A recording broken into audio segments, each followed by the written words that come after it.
Grayson Report, happy Monday. How's everyone doing? How has your day been so far while we wait for a few people to trickle in? What is up, Mr. Spock, D Nice, Julissa, Gunner Girl, Matthew, Emily Parkinson, Carol, and how's everyone doing? How was your weekend? Has anyone seen anything interesting? Before we get started here, I did watch, I don't know if you guys caught, there are two documentaries. There's one on Max and one on Netflix. We've got the Diddy documentary that's on Max. I kind of just looked at it. I didn't really follow the Diddy stuff. I don't really talk about the Diddy stuff here, but I just want to say he's a freaking coward and a manipulator. That's what I got when I watched that documentary. I'm getting brain fart. It's really good. If you guys were following the Diddy thing, it does give you some insight. It does interview some people like his cook, his personal assistant, so you do get some little insight. I mean, it's only their side, but still, it's kind of like he had two different he had the public persona and then the private persona type of thing. There's also another documentary, because I'm into true crime as well, not just the spooky stuff. There's also one about O.J. Simpson. I had to watch it. It was when I was in high school when that went down. I remember my teacher showing us the trial. So I decided to give that a watch. It does give you some it does interview some of the people that were involved with the O.J. Simpson case, so it was kind of interesting. So if you haven't caught that, check it out. It's on Netflix. The Diddy documentary is on Max. It was also pretty cool too. And thank you for being a member of the Wolfpack for 21 months. My day just got a lot better. Thank you, Ann. Hearts for Ann, everybody. Brandon, what is up? Denny Rose, weekend too short as usual. They are.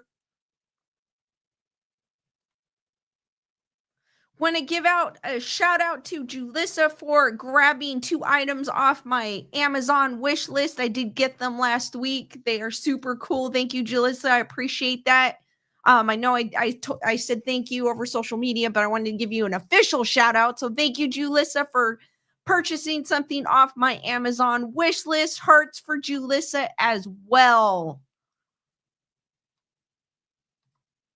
Also to Damien Leone, who is the creator of Terrifier, did announce on his birthday, I think his birthday was a couple days ago, that the script, I believe, if I'm not, for Terrifier 4 is on its way, or it's underway, I should say. Terrifier 3 will be on Screambox on February 14th for those that are a fan of Terrifier. And thank you for gifting 5 memberships. Welcome back, Matthew, Gunner Girl, Delea, Dusty, Eastern Arkansas, Transparency to the Wolfpack. Hearts for Ann. Thank you, Ann. I appreciate that. And all the returning Wolfpack members.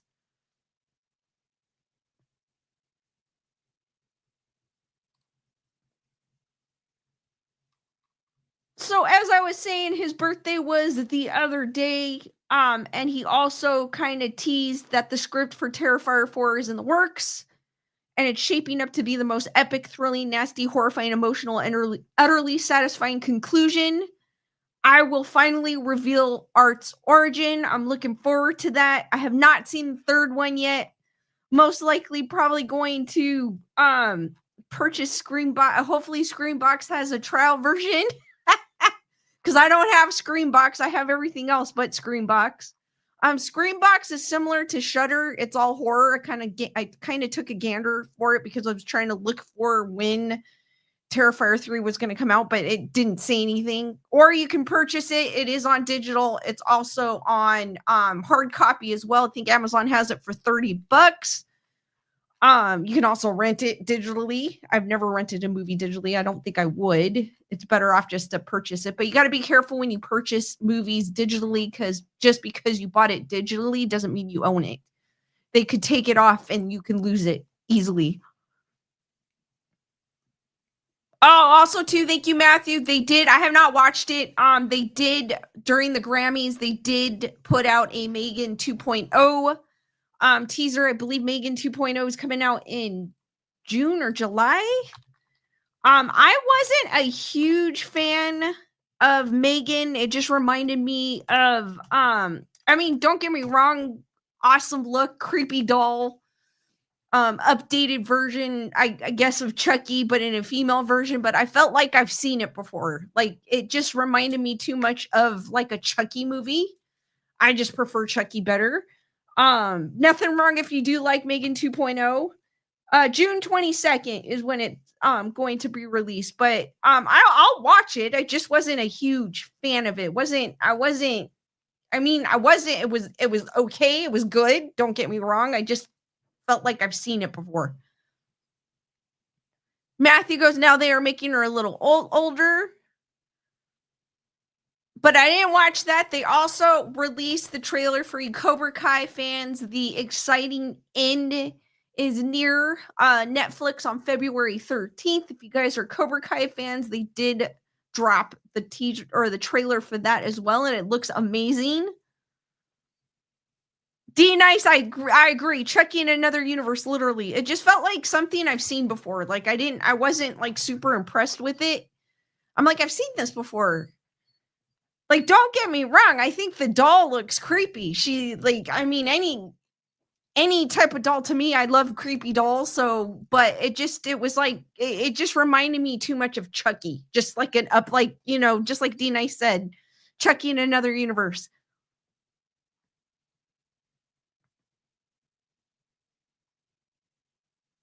There's also I don't know if you guys remember that movie that came out in the 90s. There was a bunch of them. I don't know if you remember. There was Disturbing Behavior, The Faculty. I have those all on Blu-ray. I just dated myself, but that's okay.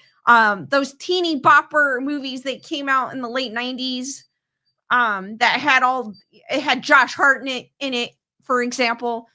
Well, they announced one of them is going to get a remake. I don't know how I feel about this. The Faculty, I don't know if you guys remembered this movie. I think I own it on Blu-ray. I do know I own Disturbing Behavior because I love Disturbing Behavior. I think I own The Faculty. Because remember how they had Columbia House and that mail-in where you could get a bunch of like CDs, and they also had I think they had Blu-rays too. One of those did. I don't remember. So I was one of those people that used to do that. So I got The Faculty from it. 1998 cult classic horror movie getting a remake with Robert Rodriguez as producer. I don't know. I feel like they're remaking everything lately. It just seems like one after the other. I'm hearing remake of this. The John Carpenter thing, Matthew, you're right. It was a music thing. They kind of the next day, or they happened to announce that it's a music thing. He's doing a live show here in LA. Denny Rose, thank you for becoming a member of the Wolf Pack. Thank you, Denny. Hearts for Denny Rose.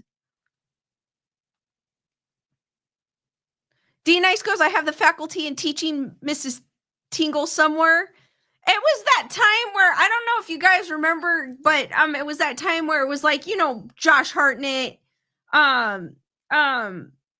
was like in everything back then. Josh Hartnett, and then you had Final Destination. I'm gonna put Final Destination in this as well, because that's about the time when all these came out.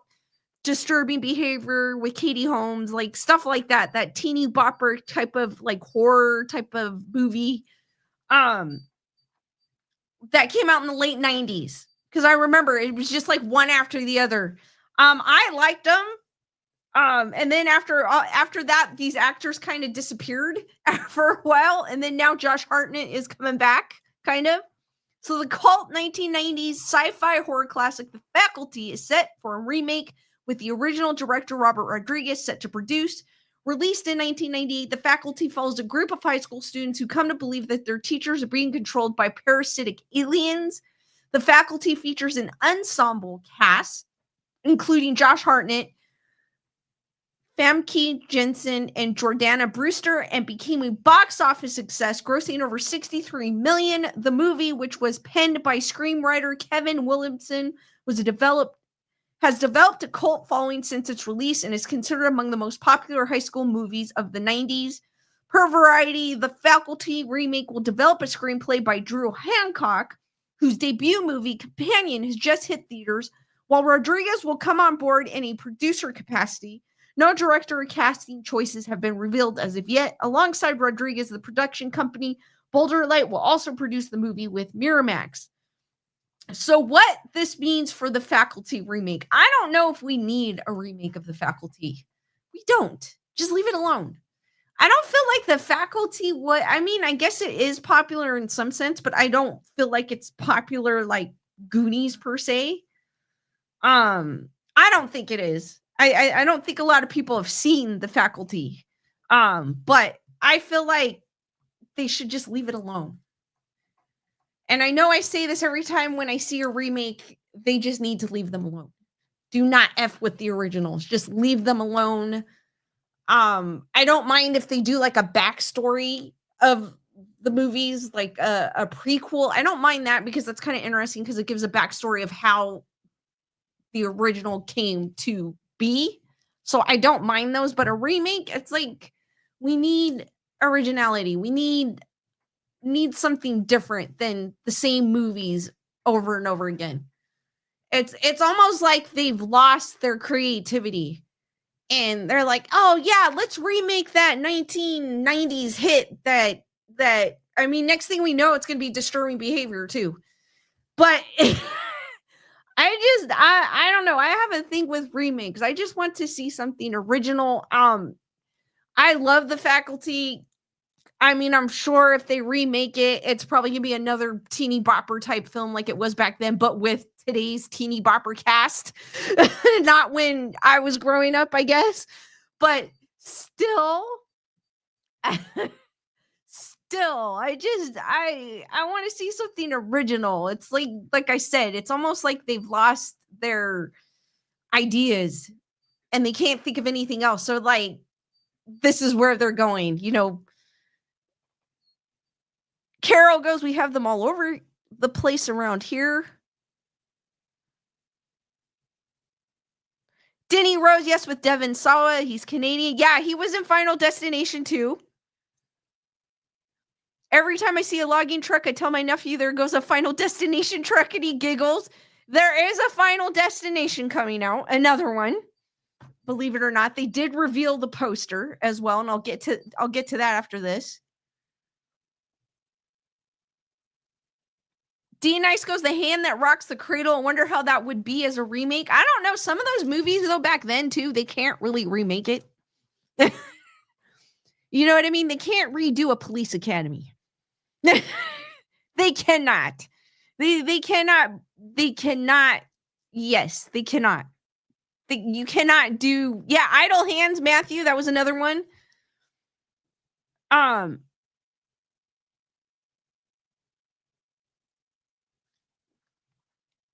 Kyle is looking forward to Gremlins 3. That I don't mind because that's not really like a remake, as long as they don't do like a remake. Because I didn't really I did see that they were making that, but I didn't really like read on to it. I don't think it's a remake. I think it's more of a continuation. That I don't mind.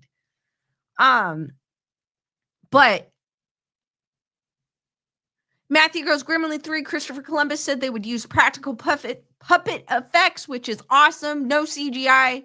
I don't think anybody's going to really enjoy it. Gremlins 3 or Gremlins in general, if they did use CGI. They tried it with Chucky, and that was a disaster, in my opinion.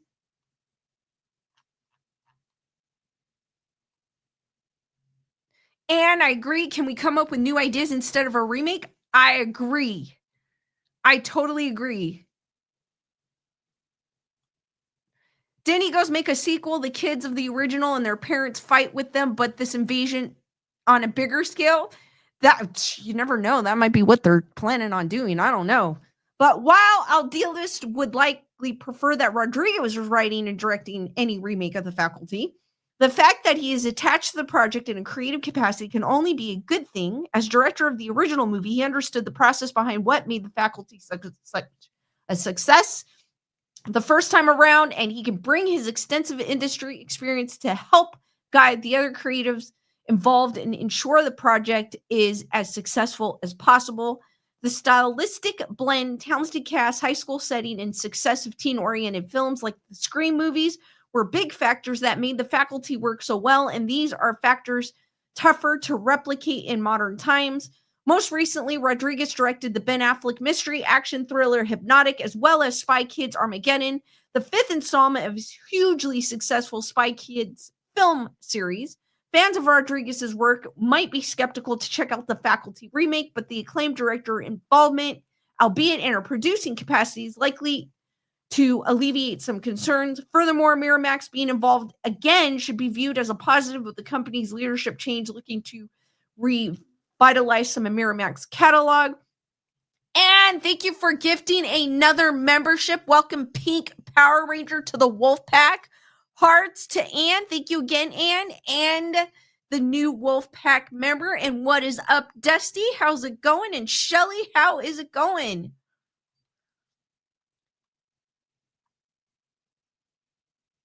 Our verdict. So this is Screen Rant's verdict on the chances of success for the faculty remake. Teeny bopper movies tend to do really well. So even if it's a remake, and I don't think a lot of people remember the original, so I feel like it would, I mean, like I said earlier, it's not like the Goonies where probably someone that's 8 years old would know what Goonies is at the point. But I feel like the faculty's in another thing where a lot of people don't know about it. So I think even if they did a remake, there's not going to be a lot of people, going, why are they making a remake of that? Oh, I'm not going to go watch it. The original is much better, type of thing. It could be a hit, but this is a movie that seems rooted in its era. While the idea of high school alienation and the chasm between students and teachers is a struggle at any generation find relatable, the faculty definitely felt rooted in the 90s. The stylistic blend, talented cast, high school setting, and success of teen-oriented films like the Scream movies were big factors that made the faculty work so well, and these will be tough replicates in modern times. If Hancock directs and he and Rodriguez can be in sync, the movie has a chance, but I'd be shocked if it gets close to the legacy of the original. My thing is, this can work if you make it the high school. I mean, obviously, this one took place in the 90s. It probably had more of the 90s issues at the time, like high school issues at the time. Why not make it compatible to what's going on in high school now? I mean, I think it would do good regardless, but you never know. You never know.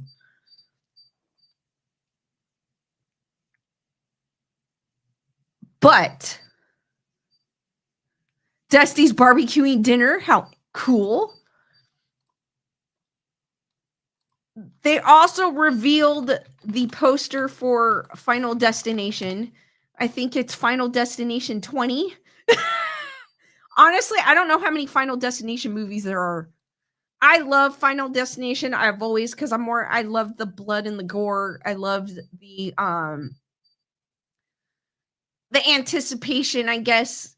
I don't look at a logging truck the same, or trucks with things on top of it ever again. The same. We don't have logging trucks here in SoCal, so I can't really say, oh, that's a Final Destination thing, but I've seen pipes on top of work trucks or like a ladder. I'm like, oh hell no, I'm not going behind that truck. Final Destination 20. But they did release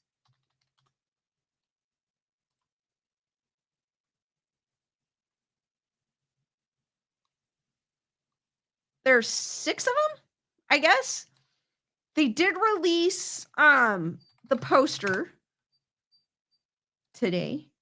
Oh, there's a teaser trailer too. I didn't see the teaser trailer. I just saw that they released the poster. But there is a teaser trailer as well. So if you guys want to check that out and are fans of Final Destination. I know Tony Todd was involved with Final Destination. He was kind of like that creepy what was it, morgue coroner dude in it. So I'm wondering if he has a role in this one. As you know, we did lose Tony Todd a couple months ago, which was kind of crazy because his voice, I don't think anyone could replace him. They tried to redo Candyman. That to me was a disaster. I didn't like it, but because Candyman growing up was one of my favorite movies with him in it, and I don't think anybody could replace his voice. He just has that iconic voice. So, Final Destination Bloodline teaser trailer and poster. Death runs in the family. I have not seen the teaser trailer. The sick installment of the Final Destination franchise will take audiences back to the very beginning of Death's twisted sense of justice. Plagued by a violent recurring nightmare, college student Stephanie heads home to track down the one person who might be able to break the cycle and save her family from the grisly demise that inevitably awaits them all. Caitlin Santa-Wana, The Flash, Tio Briones, Chucky, Richard Harmon, The 100, Owen Patrick Joner, Julian the Phantoms, Raya Kilstead, Dexter, I know I am butchering these names, I apologize in advance, Anna Lore, Doom Patrol, Breck Bessinger, Stargirl, and late horror legend Tony Todd stars. Zachary Lipusky and Adam Stein direct from a script by Guy Busick and Laurie Evans Taylor. Longtime franchise producer Craig Perry and Sheila Taylor produce, along with John Watts, who also shares story credit. Final Destination Bloodlines opens in theaters and IMAX on May 16th from New Line Cinema and Warner Brothers. There is a teaser trailer, and there's also this poster. It does look badass. I don't know how I feel about the 6 Final Destinations, but I've always enjoyed all of them. I've always enjoyed like I hate to say it, I enjoyed the kills because they were always so gruesome. I'm kind of like that gory. I do like gory movies, so this is right up my alley. And how the anticipation, like, oh my god, who's next type of thing, like death is just picking who it's going down the line, like with the first one. I don't know if you guys are familiar with the first one with the plane crash and how they all survived. And then it started picking them off one by one in the order that they were supposed to pass in the plane crash. So I'm curious to see how this one does, but I am looking forward to it. Do you guys like the Final Destination films? D Nice Goes, a horror movie about Scientology. Oh my god, I think Scientology in itself is horror. You wouldn't even have to dub it as a horror movie. I feel like just showing like people's experiences is horrific. Carol Goes, What Lies Beneath is pretty good. Matthew goes, Tony is in the Indiana Jones game and it's an awesome game. I did see some of that. I'm a huge Indiana Jones. Temple of Doom is my favorite. Grew up watching it. Loved Muller Rum. That was probably my favorite part of it. So I haven't played the game, but I did check out the game. I kind of saw trailers and it did look pretty good. So that's kind of cool. Julissa goes, yes, Final Destination movies were entertaining. Heather Whatever goes, agreed. Yes, Scientology is horrific. And no, it wasn't Final Destination 20. It's Final Destination number 6. It just seems like there's so many of them. So I lost track of which one.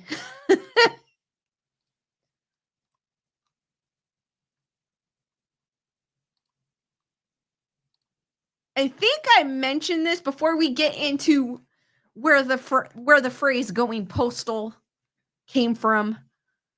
I'm not sure if I mentioned this, but there's a lot of movie news, a lot of remake news. Robert Eggers to direct a new Labyrinth film. This one is a cult hit favorite. This one a lot of people know. I feel like a lot of people are going to be a little leery when it comes to this one. They don't need to mess with the original. They really don't. David Bowie, you can't replace that. You can't. Robert Eggers, known for the films like The Witch and The Northman, has been announced as the director for a sequel So this is a sequel. So it's not a remake, it's a sequel. So, okay. All right. To the 1986 cult classic Labyrinth, the project is being developed by Sony and TriStar Pictures. The original Labyrinth, directed by Jim Henson. There's also the monkey guys with this trailer here. I want to check that out. That looks so cool. Starred Jennifer Connelly as Sarah, a teenager navigating a maze to rescue her baby brother from Jareth, the Goblin King, played by David Bowie. While it's been performed well at the box office, it didn't perform well at the box office, the film has become a cult favorite over the years. Eggers will co-write the screenplay with Shijon. I do not know if I'm pronouncing that correctly. I do apologize in advance. A frequent collaborator who worked on The Northman. Producing the sequel are Lisa Henson, daughter of Jim Henson, alongside Chris Columbus and Eleanor Columbus. Details about the plot or casting have not been revealed yet. Fans are speculating whether Jennifer Connelly might return to the franchise, but no confirmation has been made. That'd be cool if she did. Eggers, and I'm sure fans would want to see that. Eggers' recent success with Nosferatu, which earned both critical acclaim and multiple Oscar nominations, has raised expectations for what he might bring to the sequel. As of now, there's no release date or further information, but updates are expected as the project develops. And then I believe Nosferatu, which I have not seen yet. I do want to see. It is on streaming. I'm probably going to wait for it to come on a streaming service, but you can now purchase it. It is on VOD. Wendy, Marino, how's it going? Julianne, what is up? Denny Rose would love a new Hellraiser with Doug Bradley and Jamie Clayton. I have some words about that. I was all up for the Jamie Clayton Pinhead because the book, obviously, Pinhead was intended to be female in the book, Hellbound Heart. Watched it. I'm sorry, it did not. I mean, when Hellraiser, for example, when you see the Cenobites, you're terrified. Even now, it's like there's some you've got the blood. I mean, it's terrifying, like it's real, like it's something out of your nightmares. The Jamie Clayton Hellraiser that was on Hulu. Their costumes look like, I mean, don't get me wrong, the monsters, the Cenobites were cool. Don't get me wrong. It was the costumes. The costumes looked like something, and this is my opinion. You guys can have other opinions, but the costumes looked like they came from like Spirit Halloween or something. They didn't look like, you know what I mean? They didn't look like, makeup artists made it. It looked like something where you could go to Spirit Halloween and pick it off the shelf. Like, I was not terrified I liked the designs, don't get me wrong, loved the designs, but I just was not terrified with it. It just did not have that oomph like Hellraiser did. And speaking of Hellraiser, it is returning to theaters February 5th and 6th. So that's this week. I think it's Wednesday and Thursday for 2 days. It is returning. It's going to be in 4K. So if you guys are fans of the original Hellraiser, it is returning in theaters for 2 days. I never got to see it in theaters back in 1987. I did not become a fan of Hellraiser until I think in the 2000s is when I discovered it. It's gonna be remastered in 4K, but only for those 2 days.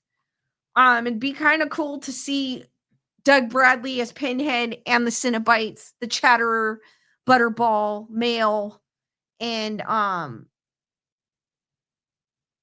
think it was just 3. It was Male, Butterball, and in 4K. It'd be so cool to see that in 4K. I've seen it a gazillion times.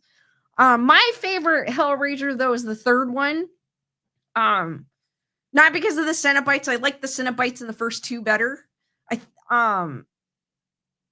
feel like the second one might be even a little better because it kind of I feel like in the first one you don't see the Cenobites really until the end, but obviously it's telling you the story. The third one I like. It kind of gives you a backstory of who Pinhead was before he became Pinhead. Captain Elliot, I believe his name was. Also, that is where my favorite scene is. It's when she goes into the church and she's looking for help from the priest. And, and the priest is like, my child, those things don't exist. And then Pinhead blows the doors of the church open. And then she goes, then what the F is that? Love that scene. My favorite scene. I always, but the funny thing is they always have 1 and 2 on streaming and 4, because they always have 4 on streaming, but they rarely have 3. You can rarely find it. Every once in a while you can. 1 through 4 is probably the best bet. If you've never seen Hellraiser, after 4 it goes downhill. Is how I always say.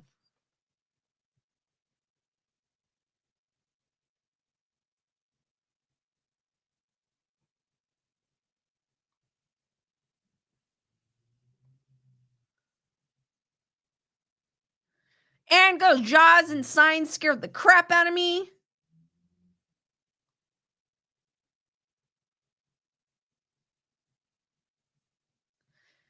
Danny goes, damn you, Hulu. It was not in Canada. The Jamie Clayton one did not get sold in Canada. It was more psychological than scary. Yeah, it was. And I kind of was like kind of disappointed with it. I mean, I was all open for it. I know a lot of people were disputing it because obviously no one can replace Doug Bradley. No one can replace him. No one. And I know they tried to do that with one of the Hellraisers. I can't even remember. There's so many Hellraisers. I don't even remember which one. I think it was Judgment. The guy did a wonderful job. Wonderful job. I felt like he did a wonderful job. It was the script that was lacking. So I felt like he did the best that he could with what he had.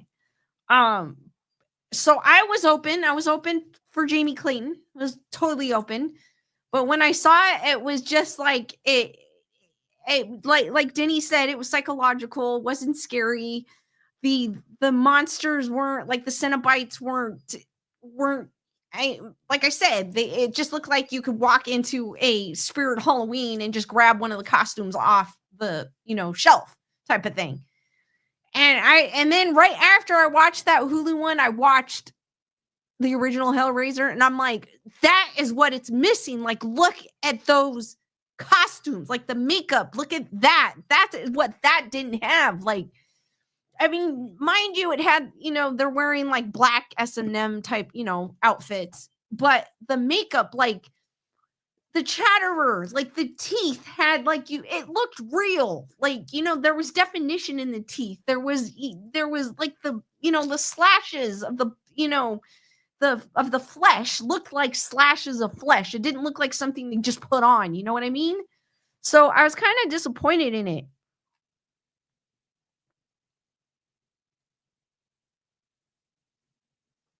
Denny Rose goes Hellraiser 4, the one. Oh, Hellraiser 4 tells you about the toy maker and how the lament configuration was created with Angelique.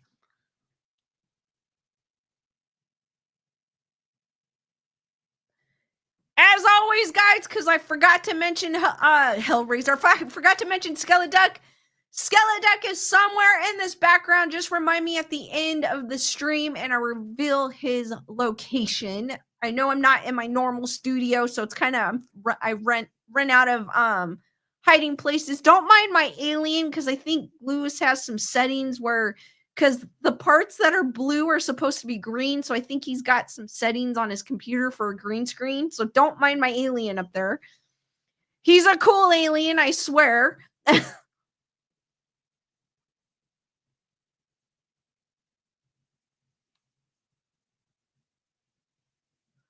Yeah, the ideas, Denny, I do agree with you. The new Cenobites that got created were cool. They were cool ideas. It's just they didn't have that oomph. Like it was missing something for me.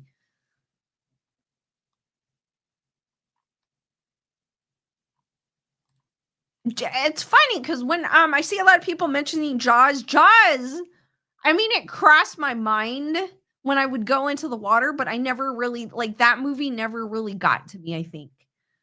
But it always crossed my it's one of those things where as a kid, like, oh, I loved going into the water.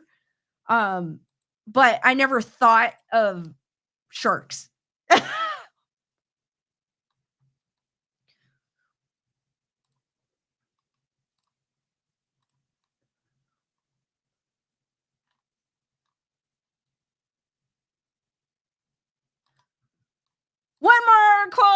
before I get into going postal, this happened like last week.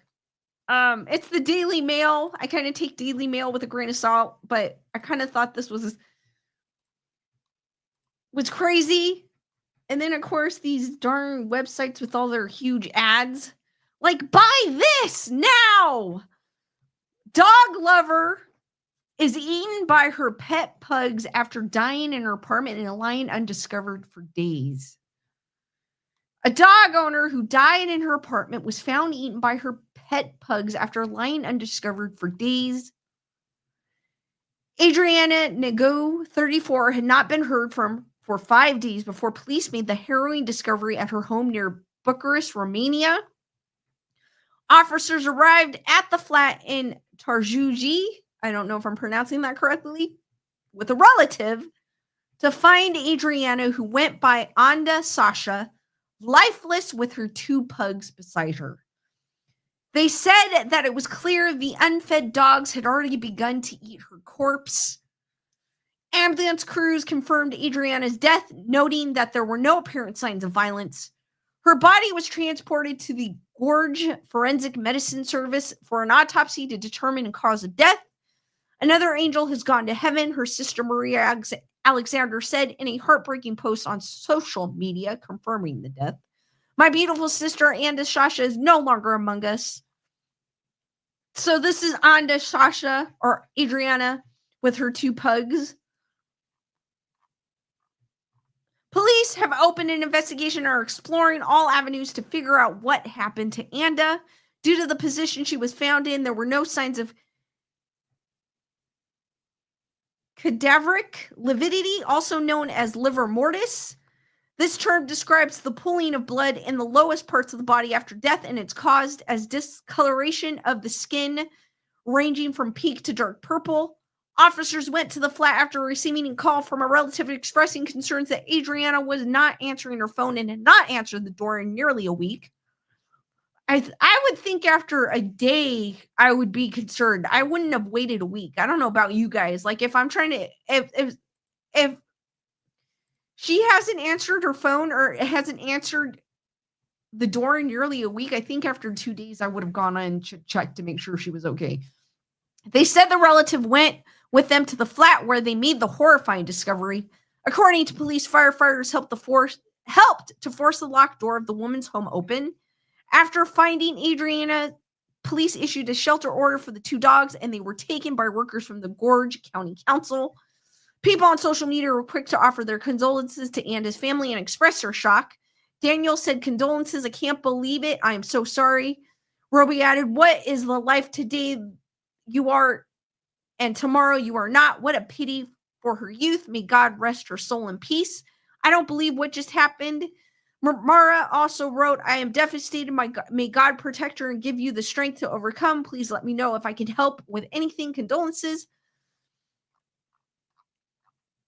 So, I mean, this is her with her 2 pugs. I guess after a couple of days, I don't know. I mean, I've never heard.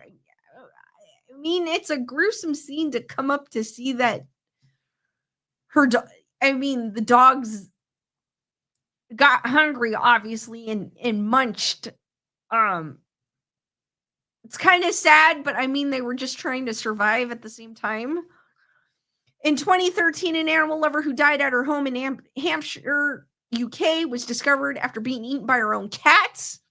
I guess it's a thing. I've never heard of this happening. I mean, obviously, if you're out in the wild, yeah.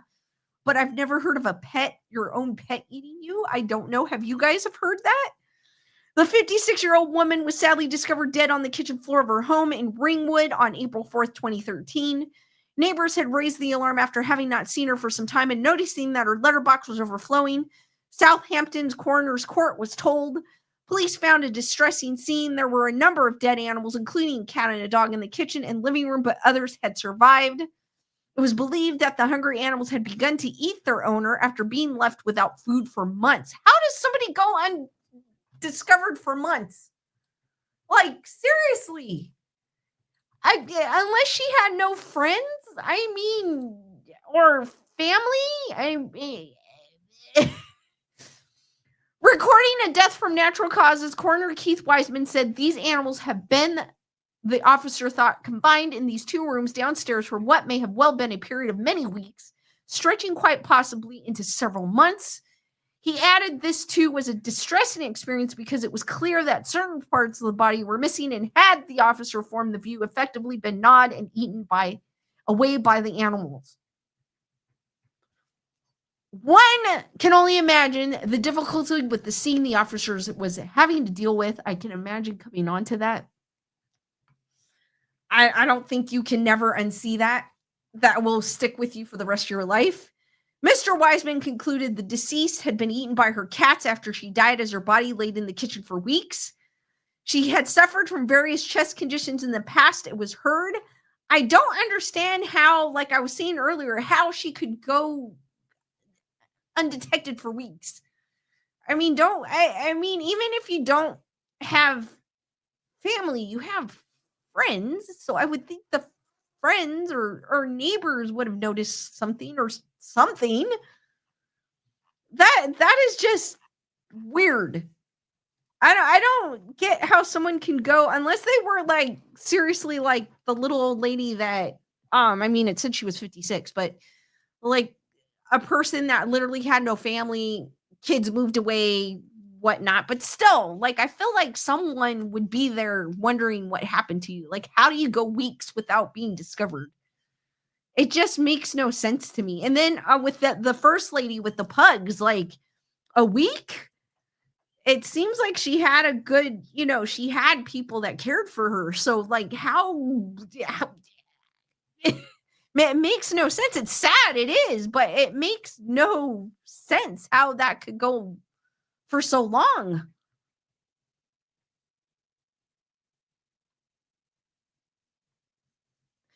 Wendy Marino goes, it happens and it's sad. Shelly goes, I'm glad there are no pictures. Oh yeah, I wouldn't want to see that. Oh hell no.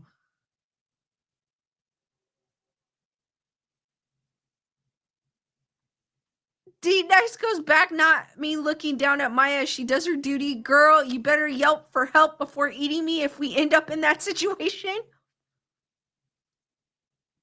Julissa goes, she could have been a hermit and didn't have family. That's what I was thinking. But then, like she was alone. That's the only thing I can think of, obviously, because how do you go undiscovered for weeks? And then I get it with the neighbors, because neighbors nowadays, it's not like way back then where everyone knew their neighbors on the street were kind of like if you want to be my neighborhood, like my neighborhood, for example, if you're going to be my neighborhood, there you go. We don't really talk. I don't really talk to my neighbors. I kind of stay out of their business. They're in my business, but I don't care. I mean, you got some that are in everybody's business because that's how they are, regardless if you're in their business or not. But I kind of stay away from my neighbors, and I think that's the way like some people are nowadays. So I could get that. Obviously, if you start seeing newspaper piling up or you smell something, obviously that's going to be your thing of we smell something coming out of that house. But or I mean, maybe she didn't have friends at all, because I would think someone at least would have friends, or that one friend that would check up on you. But you never know. There's people like that rather live alone and not deal with anybody and have their animals. Nothing wrong with that, but it's sad. It's sad that it took them that long to find her, or even a week, I would say. I feel like a week is a crazy amount of time. Julianne goes, I could die on a Sunday night and go until the next Sunday when my daughter comes in the afternoon. We do not get mail at our homes, so no piles of mail. I don't know any more around. Wendy Marina goes, some of my neighbors are shady as F. Shelly goes, you would think the smell alone would give it away. Exactly. Unless it was in the winter time. The winter time would, but then I would think she would have had her heating on at the time of her passing. So, but it's just weird. It's sad and weird at the same time.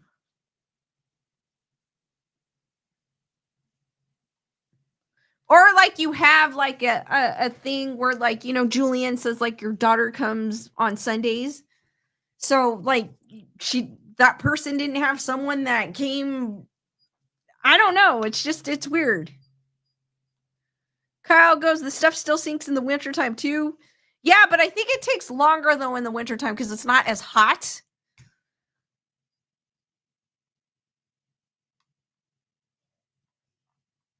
But it still sucks. It's sad that something like that. I don't think that's how I would want to go. I don't think anybody would want to go like that. Also, too, Heart Eyes. If you guys haven't heard, I haven't seen the trailer to it, but I've seen things popping around about it. It looks like a slasher film, if I'm not mistaken. It comes out this Friday. If you guys are looking for something spooky to watch, it looks interesting. Kind of different.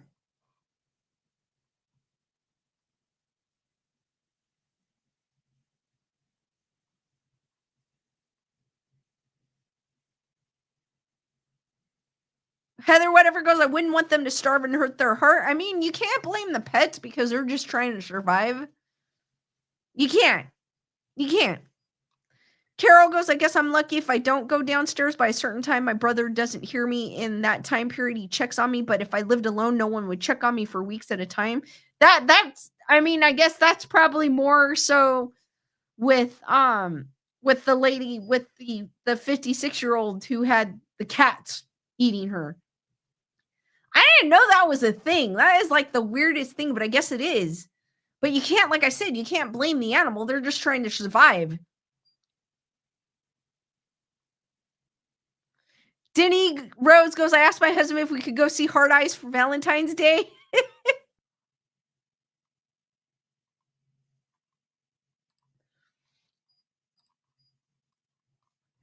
So I know you guys have heard this phrase going postal for years.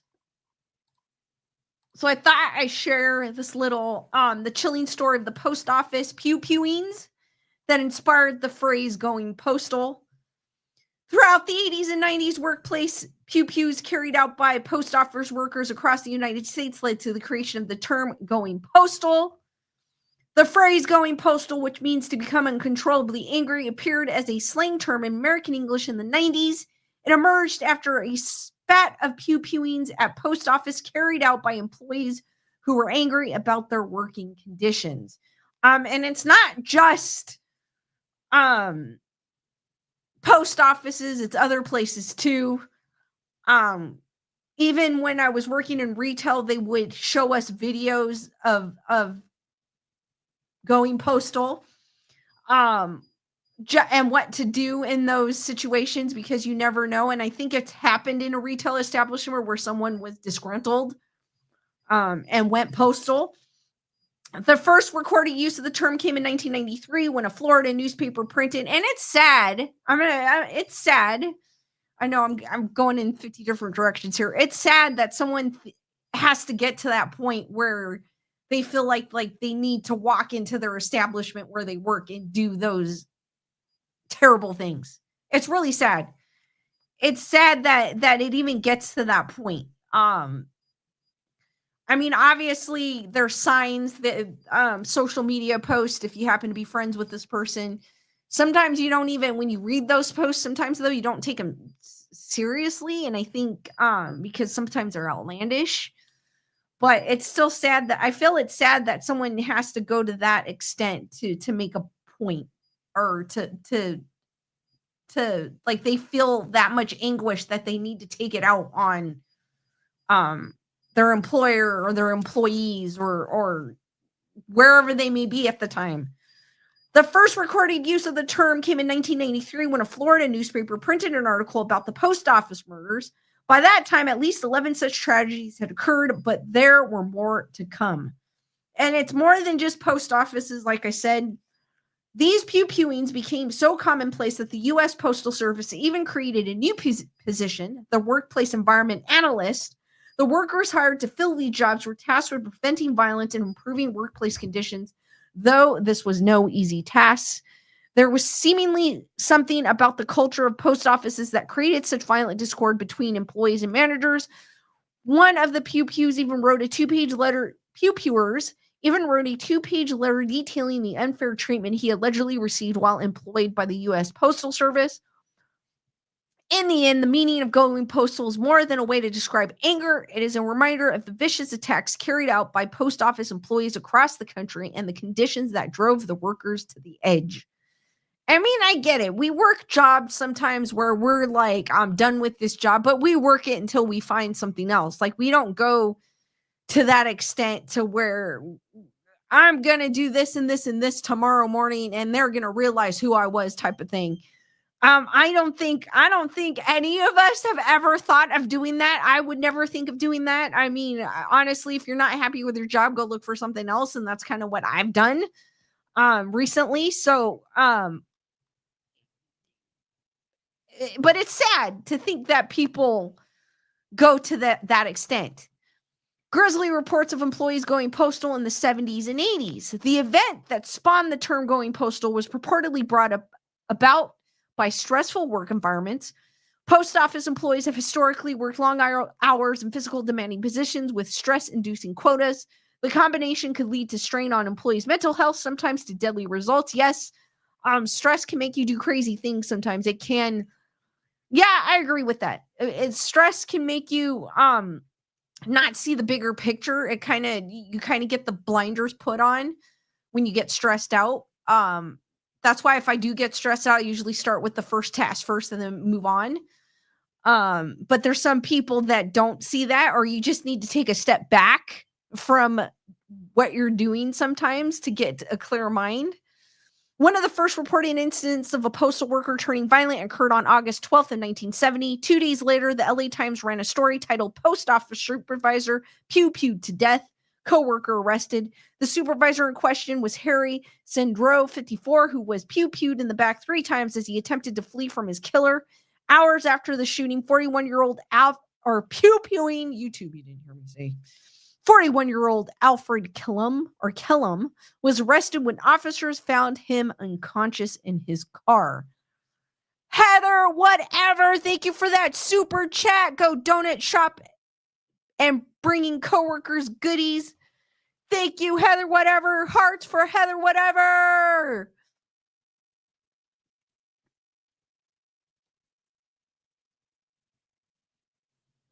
Richie Dupe, what is up? There was a PlayStation game called Postal based on this. Oh, no way. I did not know. It's kind of crazy.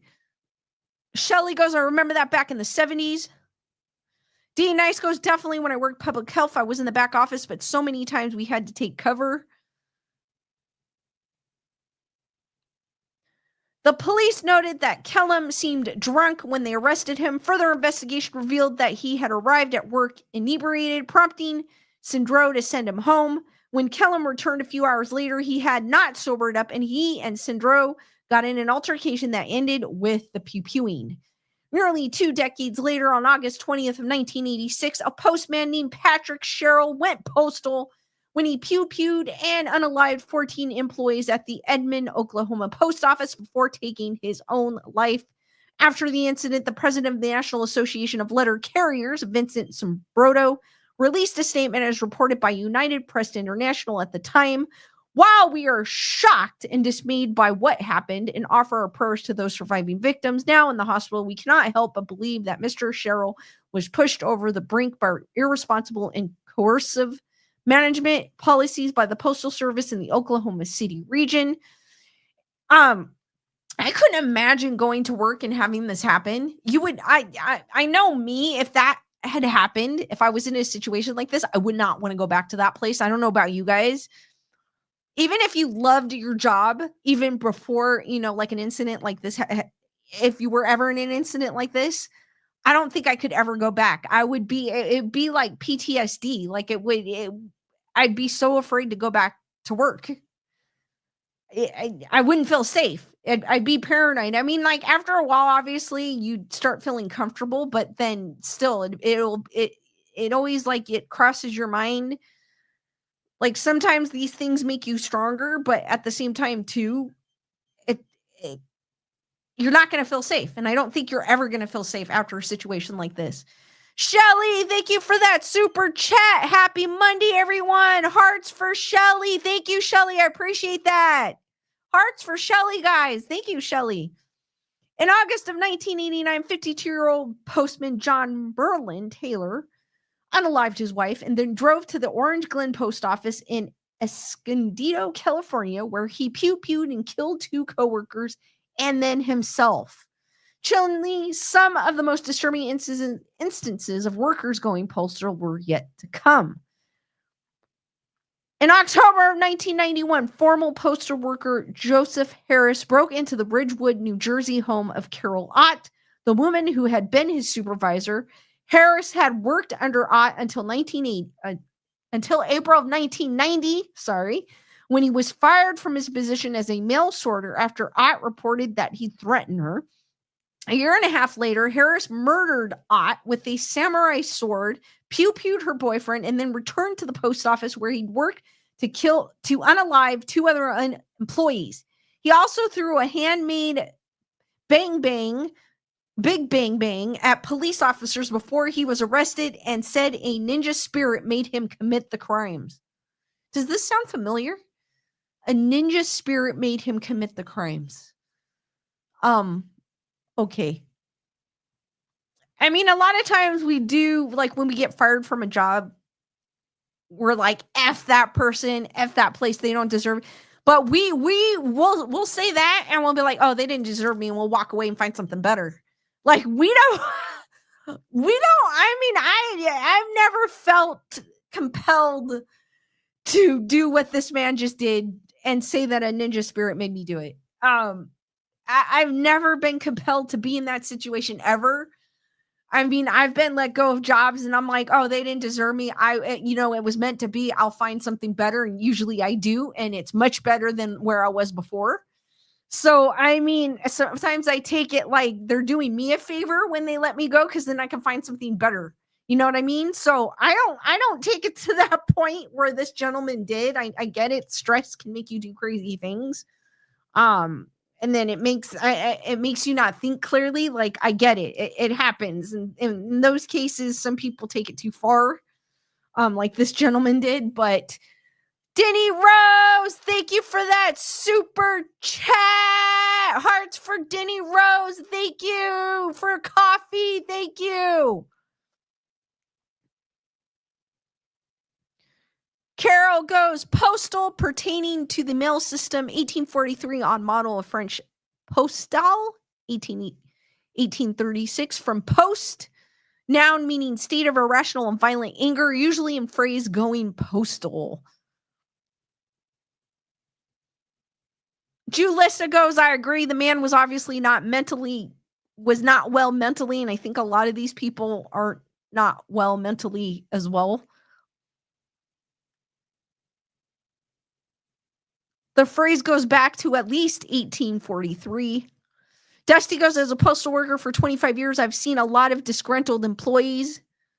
I've heard a lot of things about the Postal Service as well. Because I've done some research. I was looking into that one day, just looking, because when I was looking for work, I was looking into it, and I was like, there's too many people saying it was stressful, it was this, and I was like, that's not what I'm looking for. So I went somewhere else.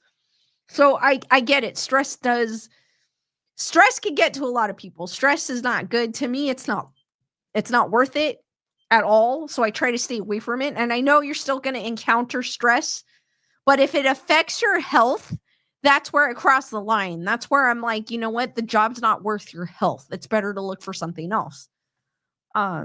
Just a month later, a postman named Thomas McIlvin pew-pewed and unalived 5 people, including himself, at the Royal Oak Post Office in Michigan a year after he was fired for insubordination and fighting with customers on his delivery route. What? Although these chilling similar incidents were ramping up, it wouldn't be until 1993 when 2 shootings occurred, or pew-pewings occurred on the same day, that the term going postal would first enter the cultural lexicon. On May 6th of 1993, later Larry Jason pew-pewed 3 coworkers at a post office in Dearborn, Michigan, unaliving one of them before taking his own life. Hours later in Dana Point, California, a man named Mark Richard Hilbum returned to the post office from which he'd recently been fired, unalived one employee, and injured another. That December, the Florida newspaper, the St. Petersburg Times, printed the term going postal for the first time, writing the symposium was sponsored by the U.S. Postal Service, which has seen so many outbursts that in some circles, excessive stress is known as going postal.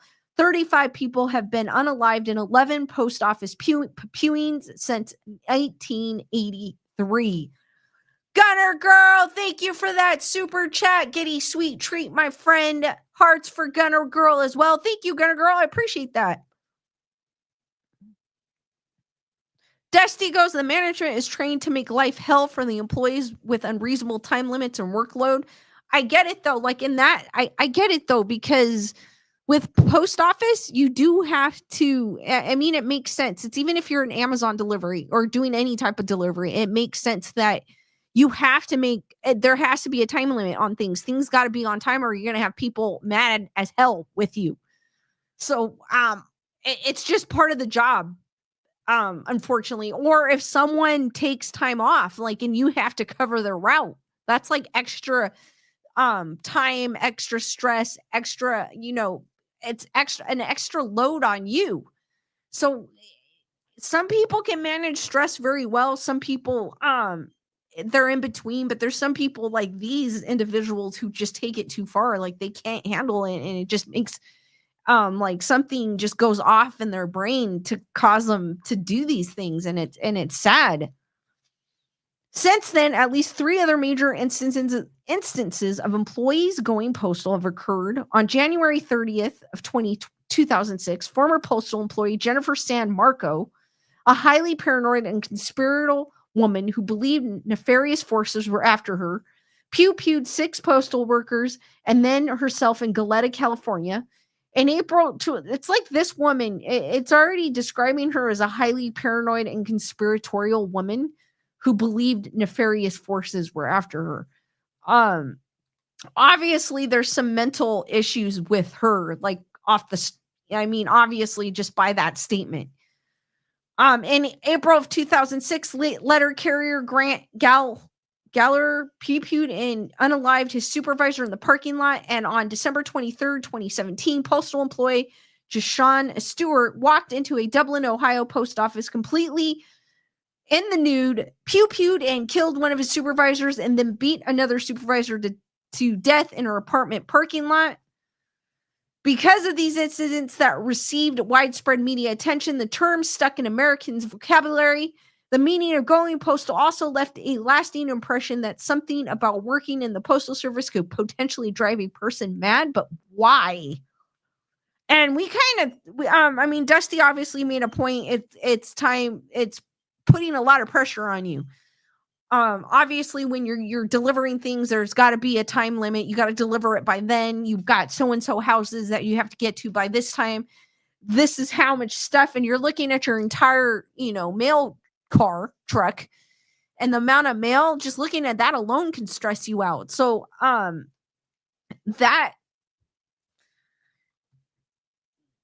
that is just a disaster. I mean, like I said, some people can handle it. Some people don't go as far as these people we're talking about, but it's sad to think that things go that far and people just do those things.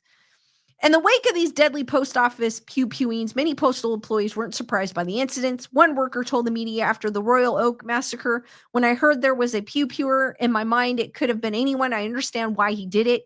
Of course, not every mistreated or disgruntled worker turns to mass violence, but these extreme outliers should have highlighted a larger problem with employment by the post office.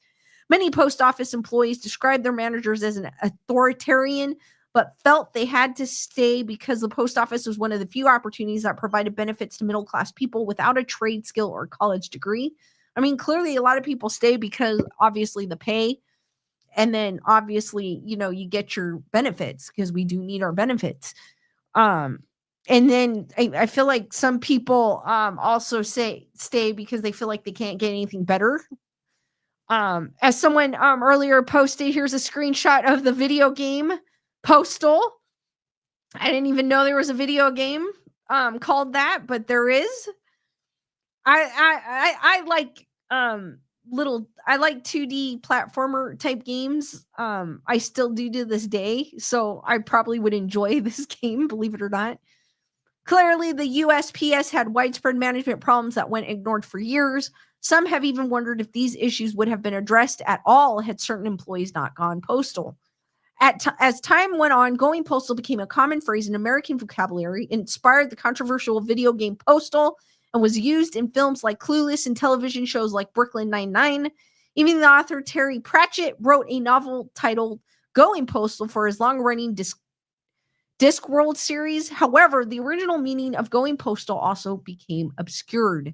Today, the phrase is mostly used to describe an angry outburst, but the true meaning of going postal remains a dark stain on the nation's past. So, those were some crazy stories. I don't think I've heard, I've heard of a few, but I don't think I've heard all of those. It's sad. It's sad whenever we hear anything involving a pew-pewing. It's sad to think that someone was pushed to their, final straw that they had to get to that point. And it's not, sometimes I feel like it's not, obviously there are mental issues with some of these people, but sometimes it's like you're just pushed to the brink too. You're pushed to the brink. Like I said earlier, stress can affect people in different ways. It makes your mind, you can't think straight. Sometimes with those jobs, you just need to take some time to yourself and step back and see the bigger picture. D Nice goes, is there a video of Post Malone playing Postal at the post office? Dusty goes, the mail volume changed from day to day. Routes are adjusted to the minimum levels, so when you are overburdened, the time expands.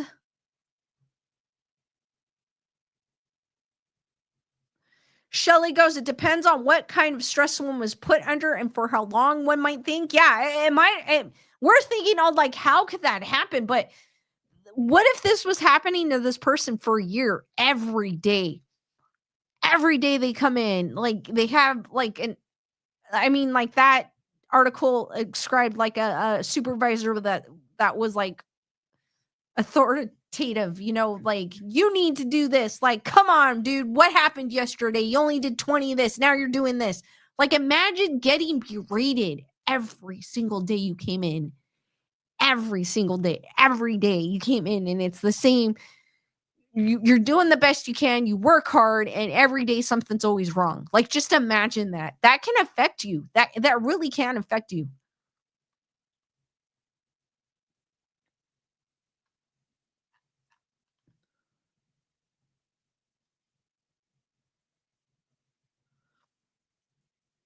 Heather, whatever goes, recently a UPS driver went a more gentle postal, threw away the mail in the woods. Oh, I saw that. I wasn't it wasn't an Amazon driver. There was an Amazon driver that threw packages into the woods or something. Was it the same thing, Heather, whatever that you're talking about? Because he had too many packages to deliver. So he crashed the truck. I don't know if he crashed the truck. I don't remember like the exact details, or he threw the packages out or something like that. Carol goes, I'm always super stressed lately, but then I remember it's not worth it. And other times, well, my temper does show with colorful words.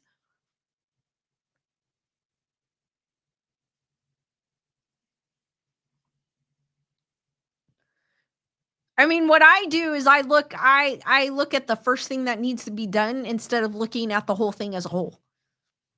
So if I have like 20 tasks I have to do, I look at the first task and I move on after I finish one and I go. Because if you look at the whole thing, say like you have a truck full of mail. We're going to use that for an example. If you look at a truck full of mail, you're going to be like, oh my God, there's no way I can finish this. But if you go by what's in front of you, instead of looking at the whole picture, and by the end of the day, you finished it because you're doing one thing at a time. It's not as stressful. That's how I try to do things. It doesn't make you make you, it makes the job look a less smaller than it actually is when you're looking at it one by one instead of like the whole thing. If I make sense. Tyrana, what is up? Heather, whatever goes, don't throw away my Harbo peaches. Oh, the humanity. Wendy goes, that's sacrilegious. Shelly goes, I used to have a roommate like that. Julius, I agree. It is tough when you have a bully. It is. I mean, or coworkers that you don't get along with. Because essentially when you work, it's kind of like your second home. You know what I mean? Because you're there every day for a certain amount of time. So, and then sometimes your coworkers become like family in a way. Sometimes you can get that when you're at work. But especially when you go and you have a boss that nothing you ever do is correct. Or someone you just don't get along with at work, it makes your job a lot tougher and it makes you not want to go. You know what I mean? So it's tough.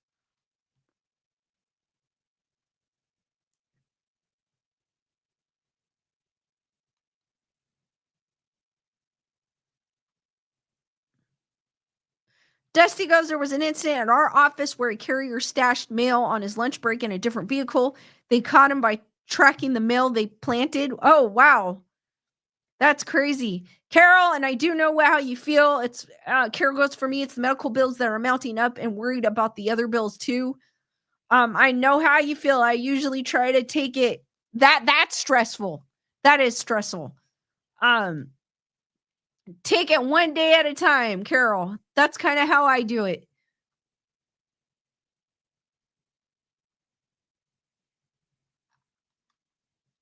All right, guys, I'm going to open it up for questions for a few more. I'm going to stay on for a few more minutes if you guys have any questions.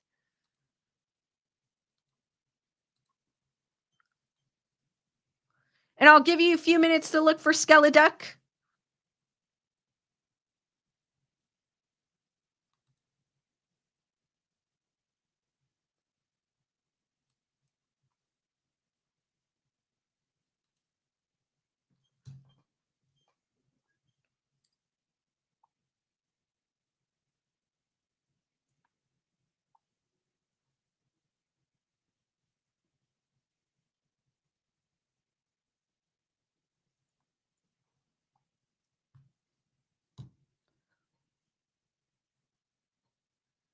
Wendy Corn's asking how my B-Day month had been going. January was pretty good because my B-Day month was last month. It was good. Despite all the craziness that was happening in California, but it was good.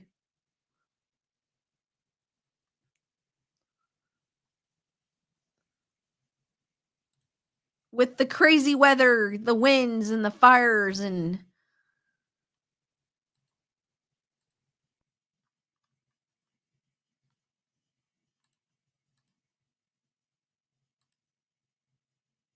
we started 2025 with a bang. Literally. That was just crazy. 7 days into the new year and boom. Shelly's asking, are you and Lewis going to do any mixing this year at Mad Monster? I don't know yet. I mean, I would love to. I would love to do it again. I had fun.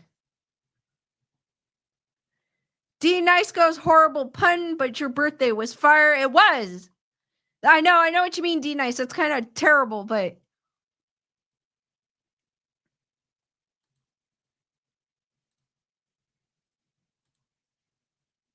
we're now, that month went by quickly. January went by quickly. We're now in February already, which is crazy to think. Before we know it, it's going to be summertime again.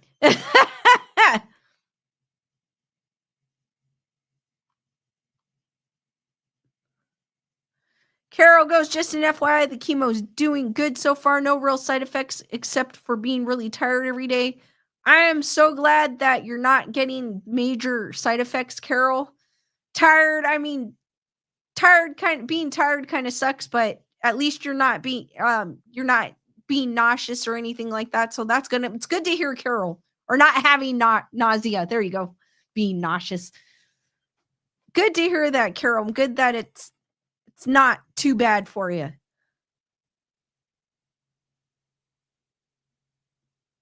Good to hear, Carol. All right, guys.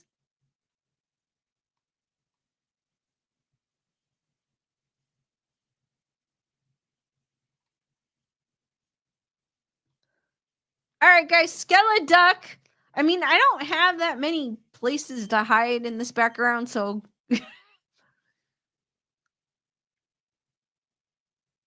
so I tried my best with this background. But Skeleduck is right there. His beak is kind of peeking behind the Mickey ears. He's right there where my finger's pointing.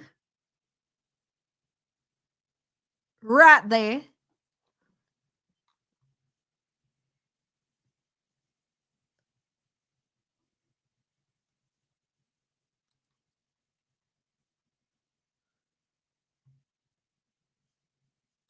Thank you, Gillis. I appreciate that.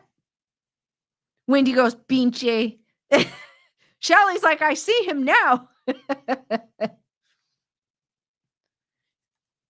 This background's a little bit easier to see things than mine.